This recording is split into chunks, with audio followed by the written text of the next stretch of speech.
Hello, my name is Matthew Messina, and this is my In the News informative speech. Now, the topic I chose for this speech is how the NBA was able to complete an entire playoff run through this pandemic, the tough pandemic, while having to comply with tougher pandemic rules. How this whole thing started was the NBA was in the middle of a game, in the middle of their season, not really worrying about COVID right now because it was on a slow come up and it wasn't really a true factor or a true threat to the NBA. Well, they still tested their players before the game, and at halftime, they found out that 2 players on the Utah Jazz had tested positive for the coronavirus. Not knowing what to do because this is the first case reported in the NBA decided to end the game immediately until further notice. 2 days later, the NBA decides to suspend the season, and every player in the NBA just go home, and the season is done until further notice. The NBA was shocked. The fans were shocked. Coaches were shocked. Everybody was shocked because they didn't know what to do. This is a first-time occurrence ever. Well, fast forward about 3 months, and the NBA creates what we call the bubble. Now, the bubble had never been heard of before in history. Nobody knew it. It was a new idea, but let me tell you, it was a good idea.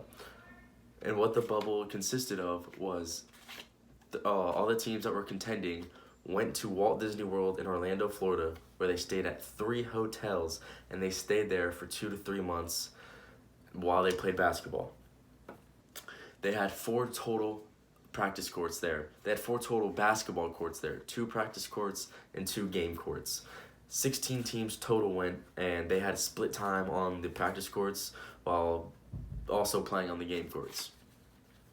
The hotels that they used were split up evenly between 16 teams. Lakers went to one, Miami Heat went to another, etc., etc. It was pretty random, but they did try to keep the conferences together. Now, knowing that the NBA players could not leave the bubble, Disney had provided them with all the amenities that do come with the hotel. Golf was available, swimming was available, the casino was available, the food was available. All of that was available to these NBA players as they try to manage their lives inside of the bubble. Now, one major rule with the bubble was contain the virus, control the virus, don't let it spread, don't let it in. Now, this bubble is called a bubble because they didn't let the coronavirus in. The only people that were allowed in the bubble were the players, the coaches, the referees, and the team personnel. If you're one of those 4, you are not allowed in the bubble. No family, no friends, no any of that. Just you, your teammates, your coaches, and whoever works for your team. Now, this could be mentally hard on these NBA players. You know, they're so used to these multi-million-dollar mansions and going home to seeing their family, going home to seeing their friends, going out to dinner, having their life and their freedom. Now they have to go to a hotel room where they're confined in a hotel room, and they're only seeing their players, their teammates, the coaches, etc. That could be really hard mentally.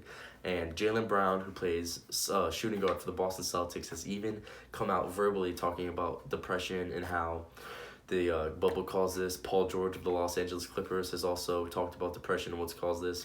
And ESPN even made an entire segment about how depression is really a major factor for these NBA players.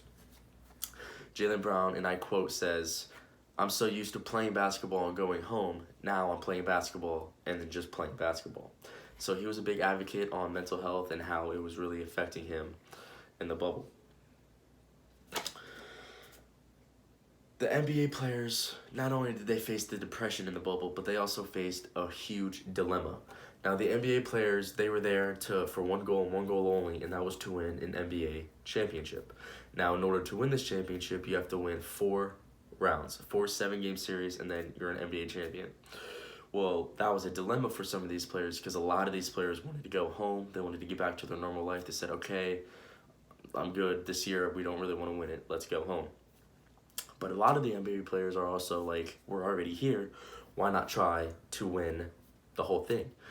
Well, the more you win, the longer you stay. So that was the dilemma a lot of these players faced was, do you want to lose and go home, or do you want to keep winning and stay? And so that was also a major dilemma that these players faced. So at the end of the day, the NBA pulled off one of the greatest things in human history, sports-related history, was the NBA bubble. It was a genius idea, and they executed it to perfection. If they were to do it again, I wouldn't change a thing. I would keep it how it is and just keep on doing it. Thank you.